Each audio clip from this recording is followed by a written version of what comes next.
Hello, my name's Antti Mikkonen, and I'm gonna tell you about my Summer of HPC project.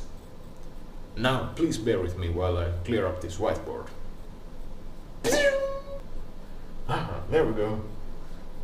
No, wait. Perfect. So, I spent 7 weeks in Jülich, more specifically Forschungszentrum Jülich, and in an institute called JSC, or Jülich Supercomputing Center. And most of my time there was spent on programming graphics cards and drinking coffee.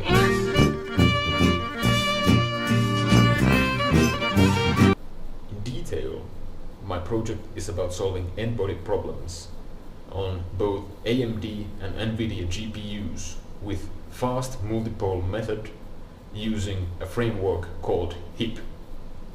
Now, all these weird words and acronyms may sound spooky and scary, but don't worry, I'll clear them up just in a minute.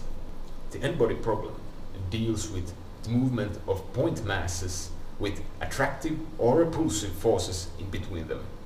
These n-body problems are encountered, for example, when modeling behavior of molecules or planetary orbits.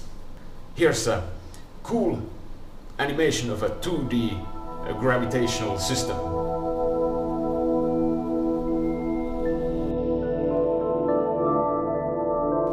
Damn, that's cool.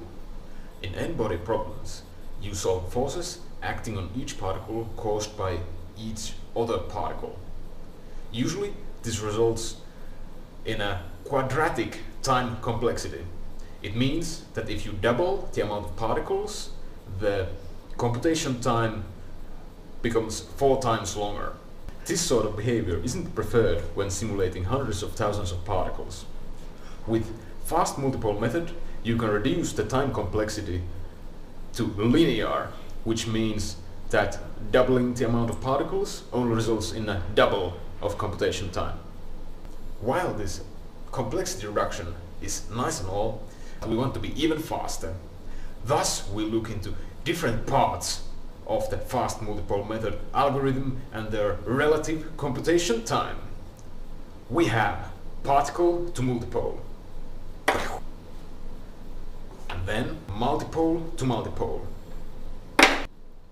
multipole to local, local to local, and finally we have particle to particle. As you can see from these runtime graphs, there's much work to do in particle to particle and multipole to local. This one is difficult to optimize, so we turn to this one. In fast multipole method, effects of faraway particles are approximated using multipoles, which are like usual poles, but you just have lots of them. This multipole to local part transforms the multipoles into local expansions, which are then used to compute the forces the particles experience. This part may be optimized using fancy multipole rotation schemes and iterative computation of the rotation matrices to reduce memory bandwidth usage. And coincidentally, I implemented just that on AMD and NVIDIA graphics cards. However, I am a lazy guy, so I didn't want to write the whole code twice.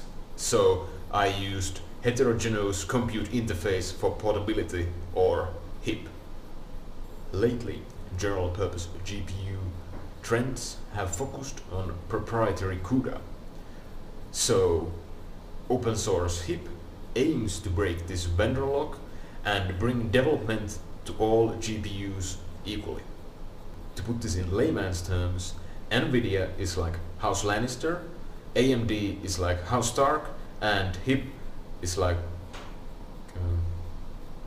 Anyway, that was a quick outlook on my project. Hope you enjoyed. And now it's time for the ending dance.